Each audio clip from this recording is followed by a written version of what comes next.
Welcome to The Explainer. I am so glad you're joining me today. We're going to take a really fascinating dive right into the Apostle Paul's letter to the Colossians, specifically looking at how his profound words connect directly back to humanity's original design.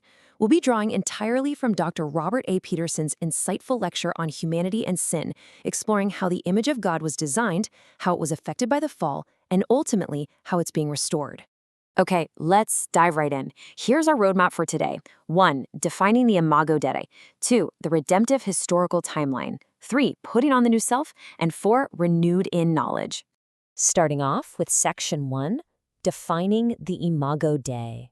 So imago Dei, that's just the Latin catchword for the image of God. Now, as Dr. Peterson points out, the Old Testament book of Genesis establishes the absolute fact of the image. It boldly declares that humanity is made in God's image and likeness. But here's the kicker. It doesn't explicitly spell out the technical details of what that image actually consists of. It tells us we're like God, but kind of leaves it up to theologians to piece together exactly how. Historically, the debate over what this image actually is usually breaks down into 3 camps. You've got the substantive view, which looks at our structural makeup, our soul and reason. Then there's the functional view, super popular in the 19th and 20th centuries, that emphasizes what we do, like having dominion over the earth. And finally, the relational view, which zeroes in on your capacity to love and interact with God and other people. But Dr. Peterson's conclusion? It's actually brilliant in its simplicity. He says all 3 of these are correct. The image involves the whole shebang, our mental makeup, our functional roles, and our relationships. Just to highlight one piece of this puzzle, let's look at the substantive view. This was heavily championed by the early church fathers, Thomas Aquinas, and reformers like John Calvin. Calvin really emphasized the human soul, and specifically the human mind, our ability to think and reason, as a massive key structural endowment given to us by God. Now, do me a favor and keep this idea of cognition in your back pocket, because it's going to be incredibly important when we get to the actual text of Colossians. Moving right along to Section 2, the redemptive historical timeline.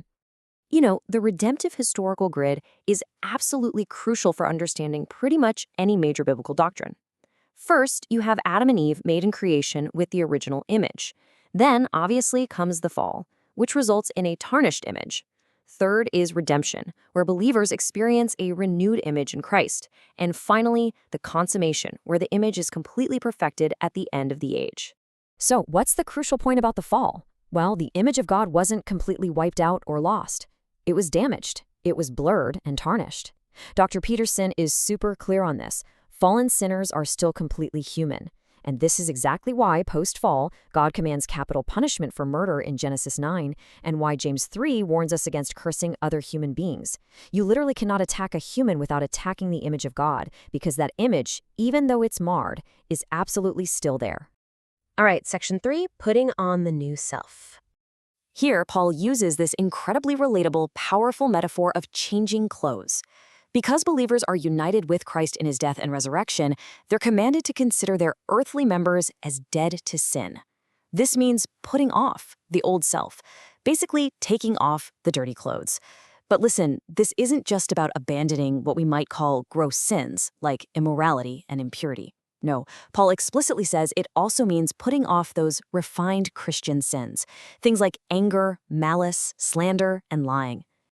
Dr. Peterson actually shares a wonderful personal anecdote that humanizes this perfectly. So, before he was a Christian, he played competitive high school tennis, and his language on the court was, well, let's just say it was less than stellar. But after transferring to college and coming to faith, he kept playing. One day, after a match, the opposing coach pulled him aside and told him how much he appreciated the way Peterson spoke and how he honored God. Peterson was completely stunned. He hadn't even consciously realized the change.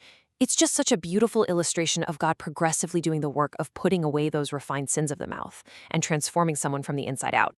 Which brings us to Section 4, renewed in knowledge.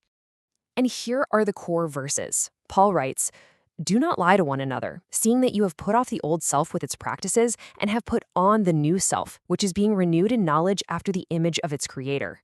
Right there, Paul explicitly links the adoption of the new self with the renewal of the image of God. Now, to really grasp this, we have to peek at the Greek grammar, which Dr. Peterson unpacks beautifully for us. In the original text, the phrases for taking off and putting on are causal circumstantial participles. They stand in what linguists call a paradigmatic relation. Don't let the fancy term scare you. It basically just means they mutually influence each other. You literally cannot fully understand the taking off without the putting on, and vice versa. It's a complete simultaneous exchange of identity that results in an ongoing divine remaking of the believer. And this perfectly illustrates Dr. Peterson's exegetical logic. Let's break it down. Step 1, this renewal is a divine progressive work, a divine passive done by God himself.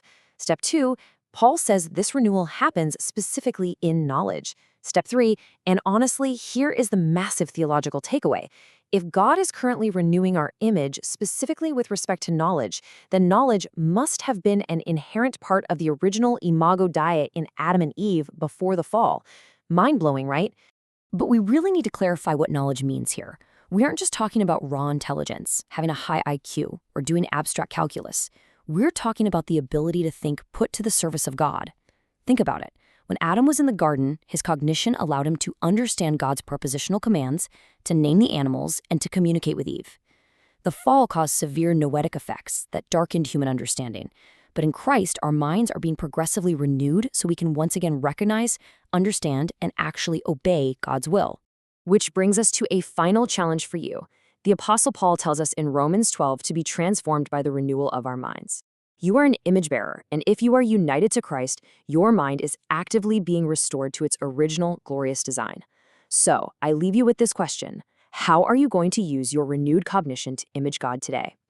Thank you so much for joining me for this explainer, and I'll catch you in the next one.